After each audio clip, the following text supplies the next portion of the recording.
ಮಹಾಸಂಸ್ಥಾನದ 71ನೇ ಪೀಠಾಧಿಪತಿ ಬಾಲಗಂಗಾಧರನಾಥ ಸ್ವಾಮೀಜಿ ಗದ್ದುಗೆ ಇರೋ ಗುರು ಭಾವೈಕ್ಯ ಮಂದಿರವನ್ನ ಉದ್ಘಾಟನೆ ಮಾಡೋದಕ್ಕೆ ಪ್ರಧಾನಿ ನರೇಂದ್ರ ಮೋದಿ ಏಪ್ರಿಲ್ 15ಕ್ಕೆ ಕರ್ನಾಟಕಕ್ಕೆ ಆಗಮಿಸ್ತಾ ಇದ್ದಾರೆ. ತಮಿಳುನಾಡು, ಪಶ್ಚಿಮ ಬಂಗಾಳದ ಚುನಾವಣೆಯ ಪ್ರಚಾರದ ಮಧ್ಯೆಯೂ ಮೋದಿಯವರು ಒಂದು ದಿನದ ರಾಜ್ಯ ಪ್ರವಾಸವನ್ನ ಮಾಡ್ತಿದ್ದಾರೆ. ಈ ಕಾರ್ಯಕ್ರಮದಲ್ಲಿ ಮಾಜಿ ಪ್ರಧಾನಿ ದೇವೇಗೌಡರು, ಡಿಸಿಎಂ ಡಿಕೆ ಶಿವಕುಮಾರ್ ಸೇರಿದ ಹಾಗೆ ಅನೇಕ ಗಣ್ಯರು ಕೂಡ ಭಾಗಿಯಾಗಲಿದ್ದಾರೆ.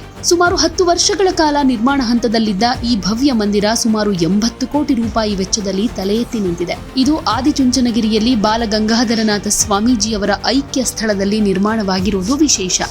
ಈ ಮಂದಿರ ಬಾಲಗಂಗಾಧರನಾಥ ಸ್ವಾಮೀಜಿಯವರ ಐಕ್ಯ ಸ್ಥಳವಾಗಿರುವುದರಿಂದ ಸ್ವಾಮೀಜಿಗಳ ಗದ್ದುಗೆ ಇರೋ ಗುರು ಭಾವೈಕ್ಯ ಮಂದಿರ ನಿರ್ಮಾಣ ಶ್ರೀ ನಿರ್ಮಲಾನಂದ ಸ್ವಾಮೀಜಿ ಅವರ ಕನಸಿನ ಯೋಜನೆಯಾಗಿತ್ತು. ಮಂದಿರದ ವಾಸ್ತುಶಿಲ್ಪ ಹೊಯ್ಸಳ, ಚಾಲುಕ್ಯ, ಚೋಳ ಹಾಗೂ ಗಂಗರ ಕಾಲದ ಶಿಲ್ಪಕಲೆಗಳ ಸುಂದರ ಸಂಯೋಜನೆಗಳನ್ನು ಒಳಗೊಂಡಿದೆ.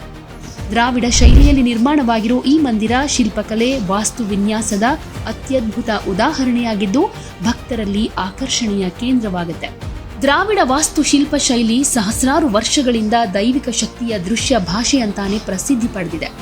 ಆಗಸಕ್ಕೆ ಚಾಚಿರೋ ಗೋಪುರಗಳು, ಶಿಲ್ಪಕಲೆಯ ಅದ್ಭುತ ಕೆತ್ತನೆಗಳು, ಬ್ರಹ್ಮಾಂಡ ನಿಯಮಗಳಿಗನುಸಾರವಾದ ವಿನ್ಯಾಸ ಇದೆ. 3 ಮಾದರಿಯ ಕಲ್ಲುಗಳನ್ನ ಭೈರವೈಕ್ಯ ಮಂದಿರದಲ್ಲಿ ಕಾಣಬಹುದು. ಕ್ಲೈರಾ ಅನ್ನೋ ಕಲ್ಲನ್ನ ಹೆಚ್ಚು ಬಳಸಲಾಗಿದ್ದು ಧರ್ಮಗುಡಿಗೆ ಇಳಕಲ್ ಮಾದರಿಯ ಶಿಲೆ, ಕೆಳಭಾಗಕ್ಕೆ ಸಂತೆಕಲ್ ಮಾದರಿಯ ಶಿಲೆ, ಮಂದಿರದ ಒಳಭಾಗ ಮತ್ತು ಹೊರಭಾಗ ಪೂರ್ತಾ ಕ್ಲೈರಾ ಶಿಲೆಯನ್ನ ಬಳಸಲಾಗಿದೆ ಅಂತ ತಿಳಿಸಿದ್ದಾರೆ.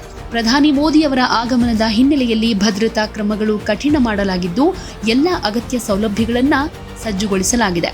ಈ ಮಹತ್ವದ ಕಾರ್ಯಕ್ರಮವನ್ನ ಕಣ್ತುಂಬಿಕೊಳ್ಳೋದಕ್ಕೆ ಭಕ್ತರು ಕಾತರದಿಂದ ಕಾಯ್ತಿದ್ದಾರೆ. ಯಾವುದೇ ಸುದ್ದಿಯ ಅಪ್ಡೇಟ್ ಅನ್ನ ಮಿಸ್ ಮಾಡ್ಕೊಳ್ಬಾರ್ದು ಅಂದ್ರೆ ಈಗ್ಲೇ ಒನ್ ಇಂಡಿಯಾವನ್ನ ಸಬ್ಸ್ಕ್ರೈಬ್ ಮಾಡಿ. ನಿಮಗೆ ಬೇಕಾದ ಭಾಷೆಯಲ್ಲಿ ಎಲ್ಲಾ ಸುದ್ದಿ ತಿಳಿಬೇಕು ಅಂದ್ರೆ ಒನ್ ಇಂಡಿಯಾ ಆಪ್ ಅನ್ನ ಡೌನ್ಲೋಡ್ ಮಾಡ್ಕೊಳ್ಳಿ.